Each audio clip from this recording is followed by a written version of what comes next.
Hello guys, welcome to TechGlim. In the previous video, I had discussed the importance of a compiler and written a basic program in C. Have you ever thought where does this program get stored when we save it? It is stored in the system memory. In our PC, the storage device is a hard disk drive. It is the place where our program gets stored.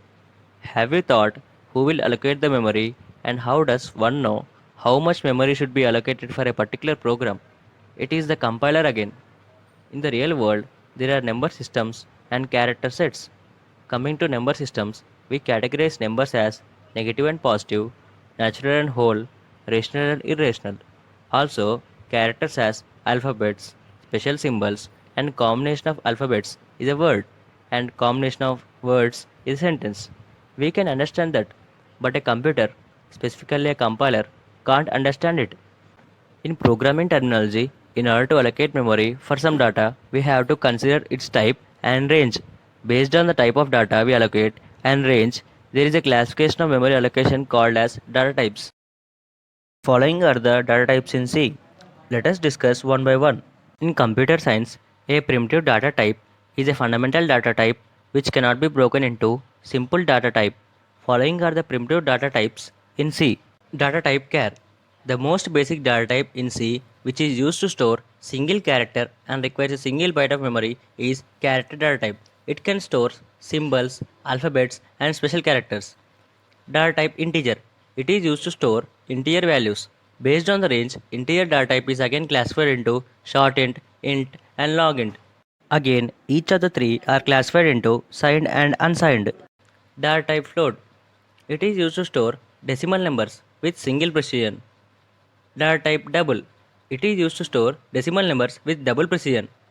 I will explain the derived and user-defined data types in the upcoming videos. We all have a doubt whether memory allocated for a data type is linear or circular. How much memory is allocated for each data type? Let us ask the compiler who knows it very well. This is a 64-bit compiler. It can't talk but can answer our questions on the terminal window.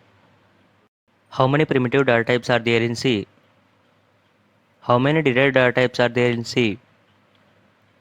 How many user-defined data types are there in C? Is memory linear or circular? What is the difference between signed and unsigned?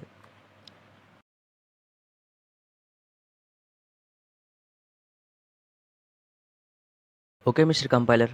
I will say the data type name, you say the storage size and value range.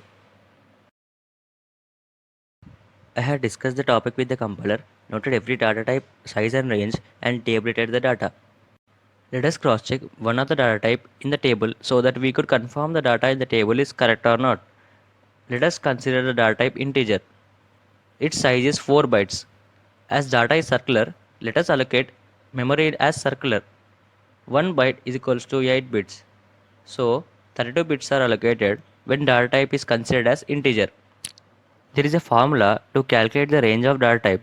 If the data type is unsigned, the range is 0 to 2 power n minus 1.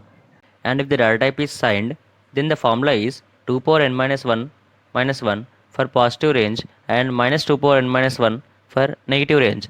Now, as we know the formula, we can use a scientific calculator to verify the data in the table is correct or not. For signed, 2 power 31 minus 1 equals to 2147483647. Let us verify it in the table. It is again the same value. I will post the picture of table in the description. If you want to cross check once again, you can do so. Next comes the topic format specifiers. When we are using built-in commands such as printf and scanf, we must mention which type of data we are printing on the terminal or which type of data we are scanning from the terminal. That can be done by using format specifier. Address of a variable. When we are printing the data onto the terminal, there is no need of address as it is in the memory. But while scanning some data from the terminal, we have to say the compiler where to store the data. Let us take a basic program of scanning data from the terminal and printing it over there. As we have mentioned, there is a need of address in the scanf, so we have put the ampersand symbol over there, but not in the printf. Ampersand symbol represents address. In programming, particularly C programming, we have a concept called pointers.